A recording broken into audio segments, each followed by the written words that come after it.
pamamagitan ni Brother Rodel. Pastor.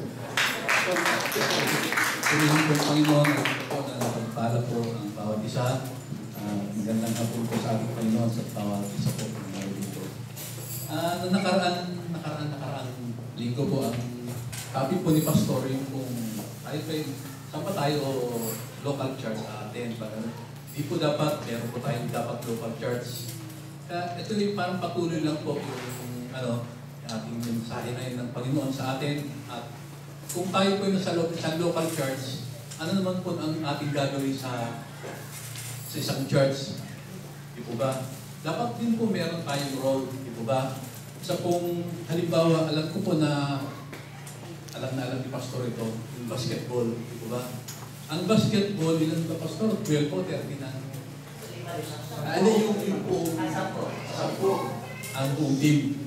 Meron pong tawag nila first 5, ito po yung mga magagaling. Tapos meron mga alternate.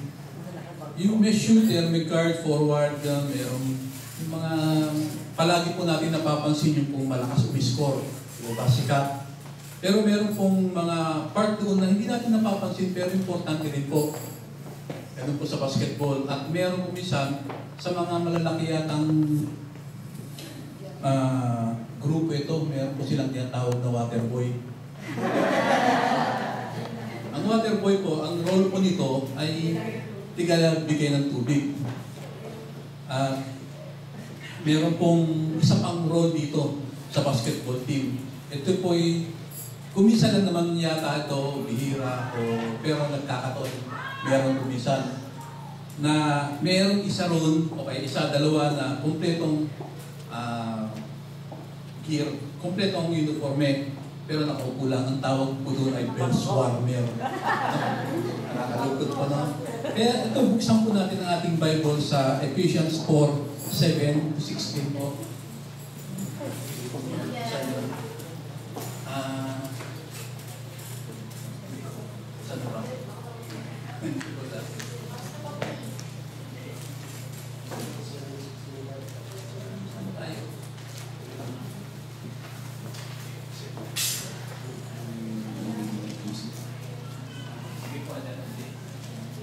Basahin po natin ang Ephesians 4.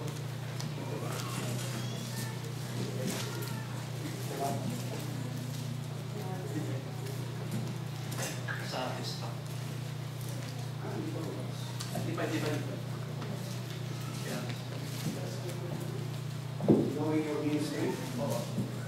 Basahin ko na po rito. Ang sabi po sa verse 4, simula po tayo sa verse 7, sabi po rito, but to each one of us grace was given according to the measure of Christ's gift.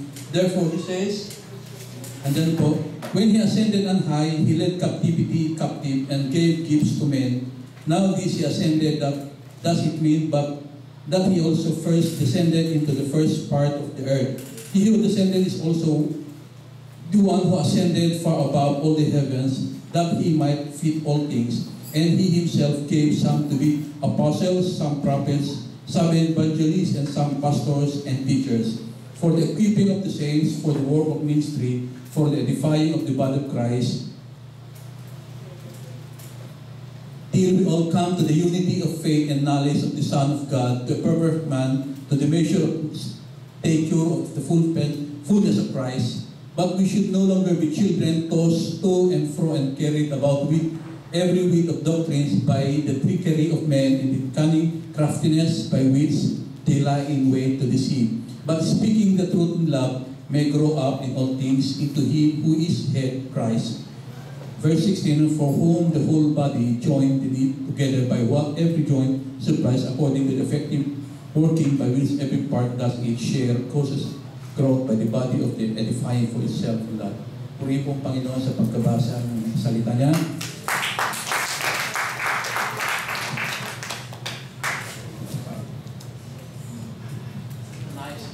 Sa tingin po tayong yumuko at manalangin sa Panginoon Diyos. Purihin ka Panginoon Diyos sa hapon na ito. Hallelujah, Lord. We know, Lord God, na kalina palamay ka sa kasama ka na namin sa aming pagpupuri. Kaya samahan mo rin kami, Panginoon Diyos, sa pag-aaral ng salita.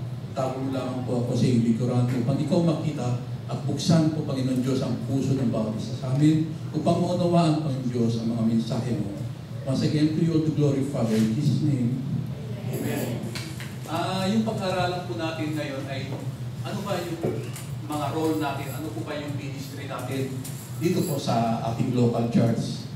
Sabi po rito sa ating binasa, ito po yung meron daw, may pastor, may teacher, kung ano ba. Meron pong mga dapat din pong gawin natin upang malaman po. Siguro nag-iisip tayo, ano bang role ko rito sa church na ito? Paano po natin dapat malaman kung ano yung papel po natin o yung role o ministry? Alam ko po ng bawat isa po, meron po tayong tinatawag na natural ability na ang bawat isa po sa atin meron natural na talent, ganun kung ano yung katulad sa akin, dati marunong ako mag-gitara, meron siguro sa inyo mahilig mamasyal, meron sa inyo palabasa, parang ganun yung natural na ability.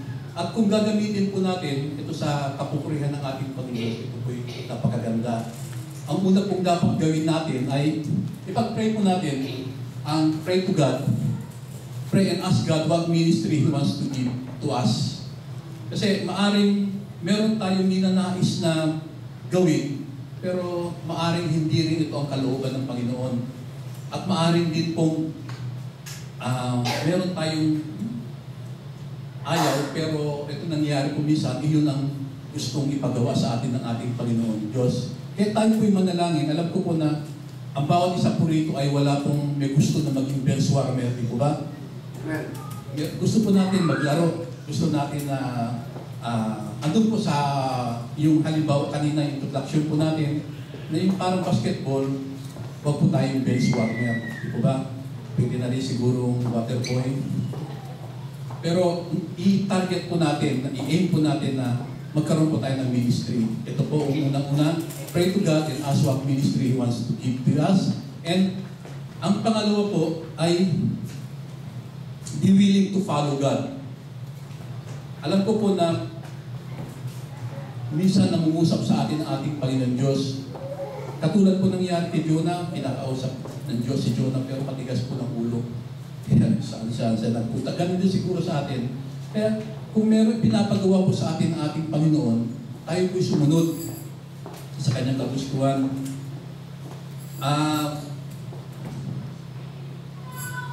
Alam po sa paglilingkod po sa ating Panginoon Diyos ay hindi po tinitignan ng ating Panginoon Diyos yung kung ating mga talagang kakayahan, yung kung parang may pagmamalaki tayo. Ang unang-una pong tinitignan ng ating Panginoon Diyos sa ating buhay ay yung pong availability natin. God is not looking our ability but not our ability but our availability. Amen po. Kaya kung gusto nating maglingkod sa ating Panginoon Diyos, ibigay po natin ang ating oras po sa Kanya. Nabitog-bitog ko na pala. Ito po, ang sabi po rito, God is not looking for our ability but our availability. Di po ba? Meron po ako narinig na kwento. Hindi ko nga po alam kung pastor ko narinig ito. Pasensya na medyo mahina na yung memory ko. At minsan nabanggit na rin ni pastor ito tungkol ba sa bahay sa langit, parang gano'n. At nais ko rin pong hiramin ang kwentong ito upang isama po sa ating pag-share sa salita ng Diyos. Meron daw isang pastor na nauna na po sa langit at katulad ng sabi ni pastor noon, ating Panginoon Diyos ay meron pong ihinanda na bahay ng bawat isa po sa mga naglilingkuran, sa mga nagmamahal sa ating Diyos. At ito pong pastor nung daw po andun na siya sa langit, siyempre masaya na siya, nakita po raw niya yung kanyang tirahan, napakalaking bahay. Tuwang-tuwa siya. At pagtingin niya sa kabila, meron din siya isang nakitang malaking bahay. Sabi niya, siguro ang nakatira ay isang sikat na pastor, isang preacher, isang evangelist. Sabi po, at pinuntahan daw po niya yung bahay na yun para makilala naman niya kung sino yung nakatira sa malaking bahay na yun. Nung pumunta siya sa kapitbahay niya, nakita po niya yung taong, nagulat po siya kasi yung nakita niyang tao na nakatira doon ay isa niyang, yung member sa kanyang congregation. Nagulat siya. Akala ko pastor ito, yung samahan din pala niya sa congregation na yun. Alam po ninyo ang role ng yung taong yun ay nagpupunas po ng mga upuan.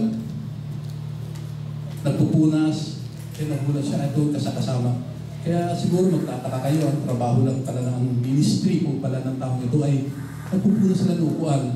At sa kwentuhan, ito po, ang kapatid na ito ay hindi lang nagpupunas ng upuan at bawat pinupunasan niyang upuan at pinapanalangin po niya. Ang sabi po niya, "Nawa Panginoon Diyos, ang dinadalangin ko ang upuan na ito kung sino man ang taong upo rito na hindi pa nakakilala sa Diyos ay ngayon nakakilala.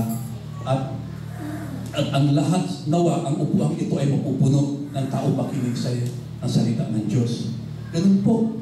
Akala po natin parang kumisan sa ating paglilingkod sa ating Panginoon Diyos, minsan parang inaasahan natin sa ating buhay, akala natin professional tayo, magaling tayo magsalita, dapat ganito. Pero yung palang halimbawa na yun, simple lang yung ginagawa ng kapatid natin ito, pero nakita po ng Diyos ang kanyang mga pinaggagawa. Di po ba simple lang yun yung mag-iis na upuan at manalangin? Sino po magsasabing kaya rin niyang gawin yun at magkaroon ng malaking bahay sa langit? Amen. Yun yung Panginoon Diyos. Katulad po, ang ministry niya doon, health at saka prayer warrior. Pero meron pong isang nakita dito doon sa taong yun yung kanyang ginagawa. Ano po yung makikita natin na ginagawa ng taong ito? Nagpupunas, nananalangin.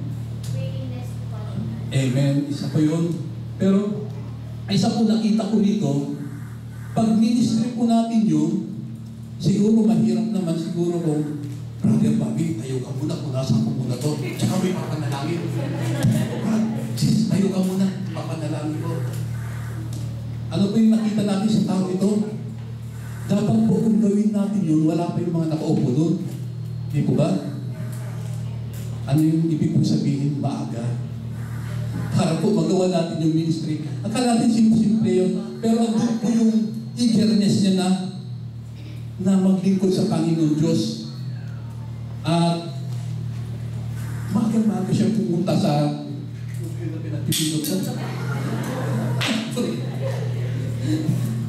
sorry po.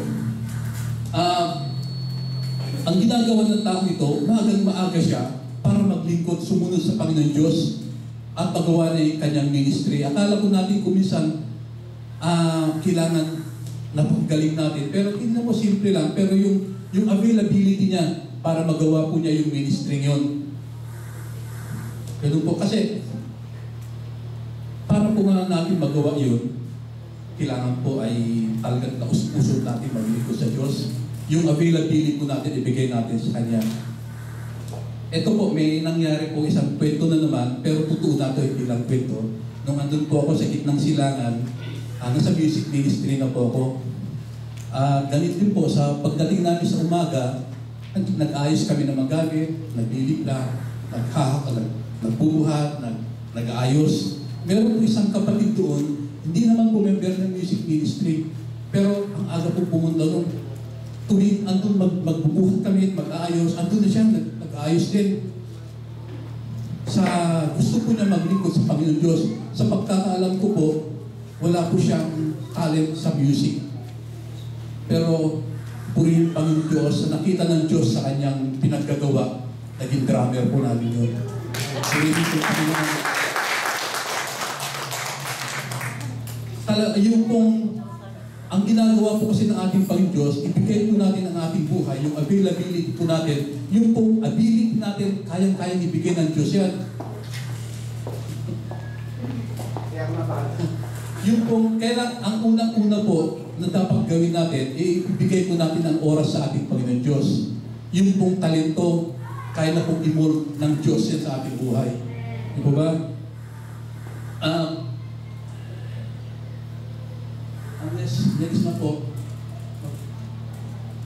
pangatlo po ay don't be limited by your natural abilities. Yung pong huwag po natin tignan na sabihin sa ating buhay na wala akong pinag-aralan o mahina ako magsalita, mahina ako, hindi ako marunong nito. Huwag po natin bigyan yun, pansinin yun, kundi hayaan po natin ang Panginoon Diyos ay kumilos sa ating buhay. Kung tignan po natin ang mga apostles,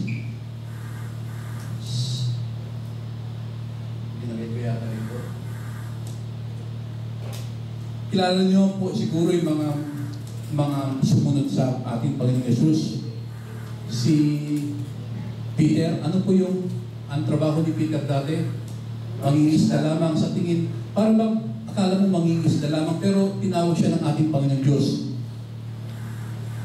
At ito po, basahin ko po rito. Ito pong, hindi po ito. Hindi ko na ilagay.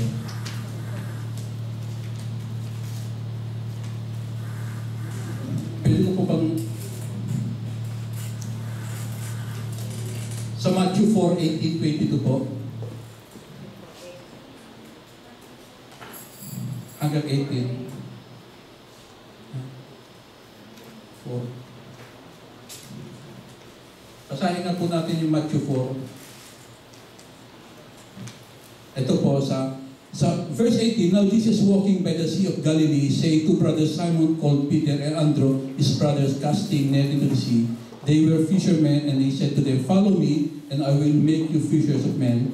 Then they immediately left their nets, followed him. Dito po makikita po natin, nung tinawag po siya ng ating Panginoon Diyos, immediately sumunod po sila. Ganun din po sa verse 22, and immediately they left the boat and their father and followed him. Ibig pong sabihin, yung kagustuhan po nilang sumunod sa ating Panginoon Diyos, andun po kaagad-agad.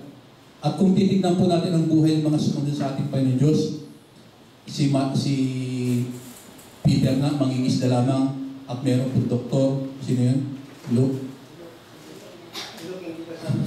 At hindi na, pero yung mga sumunod sa mga, ang sinasabi ko rito sa mga naglilingkod, sa mga kasama na po natin, yung don't be limited by circumstances. Kumisan, ito yung naging hindrance kung bakit ayaw po natin maglingkod sa ating Panginoon Diyos. Maaring inisip natin yung maliit nating kakayahan, yung naging kasalanan natin, pero hindi po tinitignan ng ating Panginoon Diyos. Tignan po ninyo si Paul. Ano po yung si Paul? Isa po siyang persecutor, pero tinawag po siya ng ating Panginoon. Kaya kung nais po natin maglingkod sa ating Panginoon Diyos, huwag po natin tignan yung circumstances natin o yung mga problema natin sa buhay. Maaring sabihin natin, ang dami-dami kong problema. Unahin ko pa bang maglingkod sa Diyos kaysa tignan ko itong problemang to? Unahin ko pa bang pumunta kaagad sa church? Ang dami-dami kong anak na tignan muna. Mga circumstances po natin na kung minsan ito po yung naging hadlang. Pero huwag po natin tignan to yung kalagayan natin. Di po ba? Tignan mo po si Matthew, tax collector, akala ng, di ba, nung araw o ewan ko kung hanggang ngayon, pag sinabing tax collector, pag sama-sama ng tao ito. Di po ba? Pero hindi po niya titignan. Nung tinawag po siya ng ating Panginoon Diyos, sumunod kaagad siya. Kaya dapat po, kung nais po natin maglingkod sa ating Panginoon Diyos, ay huwag po natin tignan yung mga kalagayan ngayon, nung ating naging kasalanan. Dahil nung pong tinanggap po natin ang ating Panginoon Jesus sa ating buhay, nilinis na po niya tayo. Malinis na tayo. Kaya yung buhay po natin ay handa na po natin maglingkod sa kingdom ng ating Panginoon Diyos. Amen po ba? Kaya ang sumunod po, malapit po tayo matapos. Ito po. Tignan po, sa paglilingkod po, basahin po natin sa Parable of Bags of Gold, sa ibang version po rito ng Bible, sabi niya talents. Yung nasabi ko po nga kanina, nabanggit ko na kung ano yung talent natin o yung kakayahan natin, kaya pong ibigay ng ating Panginoon Diyos yun. Basta una po lamang ay availability natin. Kaya pong i-build tayo ng ating Panginoon Diyos. Ito po yung istorya po ng ito parable po ng yung isa pong ito yung isang tao, meron po siyang mga servants at pinagkalooban po niya ng bags of gold o talent ang mga kanyang mga servants. Yung isa po yung binigyan na ng 5, sabi po rito, naging wise siya at naging 10 po yun. Kaya kung basahin po natin sa verse 21, his master replied, "Well done, good and faithful servant. You have been faithful with a few things. I will put you in charge of many things. Come and share master's happiness." Yung po binigyan niya ng 2 talent, naging 4 po yun. "Well done, good and faithful servant. You have been faithful with a few things. I will put you in charge of many things." Kaya ganun po ang ating Panginoon Diyos. Kaya po, kung meron po tayong natural ability po natin at gamitin po natin sa ministry ng ating Panginoon Diyos, huwag po natin limitahan dahil dodoblehin pa po ng Panginoon Diyos yung pong kakayahan natin na inumpisahan. Amen. Purihin pong Panginoon Diyos. Ang nais ko lamang pong i-testify din, yung pong katulad ko rin po, nagsimula po ako sa acoustic lang ang aking hinahawakan. Nung pong una kong hawak ng gitarang electric sa ministry po, doon ko lang ako natutong humawak ng electric. Bagamat marunong po ako mag-gitara sa mga acoustic, dati hindi po ako marunong humawak ng bass guitar. Sa ministry rin po ako natutong mag-play ng bass guitar, pati keyboards sa ministry rin po, pati drums po. Kaya po, ibig sabihin, yung pong maliit po nating ability, dinadagdagan po ng ating Panginoon Diyos. Unang-una lamang yung availability natin. Yung Panginoon Diyos. Yung po nga sa Jeremiah 18, hindi ko na po basahin yan. Ang istorya po niyan ay yung pong si Jeremiah po yung meron siyang dinalaw na nagpa-plak yung pater. Kaya ang nais ko pong sabihin dito, ang ating Panginoon Diyos ay kaya po niyang i-mold ang ating buhay. Yung pong gewang-gewang yung clay doon, yung unang gawa ng pater doon, hindi maganda, pero inulit niya naging maganda. Ganun din po sa ating Panginoon Diyos sa ating buhay. Kaya po niyang i-mold to na kung ano man po yung gustong gawin ng ating Panginoon Diyos sa atin, kailangan lang pong sumunod tayo sa Kanya. Yun ang pong mahalaga sa atin. Na ating pong dapat gampanan. Ang sumunod po natin, challenge na pala kagad. Dito ka mo siya. Challenge po. Are you ready to allow God to speak to you and show you ministry? Nakahanda po ba tayo sumunod sa Kanya? Amen po. Ang kailangan lang po rito, i-allow natin ang Panginoon Diyos na in-nurture niya tayo. Para po ang ministry po kasi ay para pong nagtatanim ka rin, di po ba? Nagsimula ka sa maliit na butil, seed.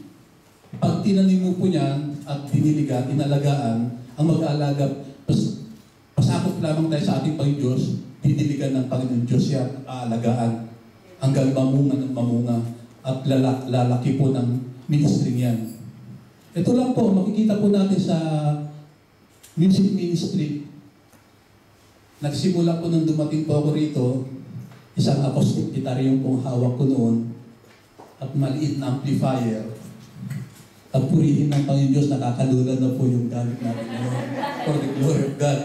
Ganun po, ang ginagawa ng ating Panginoon Diyos sa ministry. Kaya, iyan po ang challenge sa atin. Are you ready to allow God to speak to you and show you the ministry? Amen. Kontento na lang po pa tayo na tayo bench warmer? No, amen. Di po ba? Kailangan po, andun po tayo sa basketball na naglalaro. Hindi po nakaupo lang. Time na po natin, narinig ko kanina, time na po na tayo po'y tumayo at maglingkod sa ating Panginoon Diyos. Ito po kasama po sa prayer kanina. Purihin po Panginoon Diyos. Kaya ang conclusion ko po ay sa 1 Peter 4:10, each of you should use whatever gift you have received to serve others as faithful stewards of God's grace in its various form. Amen po ba? Amen. Salamat po sa ating Panginoon Diyos sa exhortation na ito at manalangin po tayo. Purihin ka Panginoon Diyos sa oras na ito Panginoon Diyos na kapag-aralan po namin ang iyong salita. We thank you Lord God. Sa iyo papuri Panginoon Diyos. In His name we pray. Amen.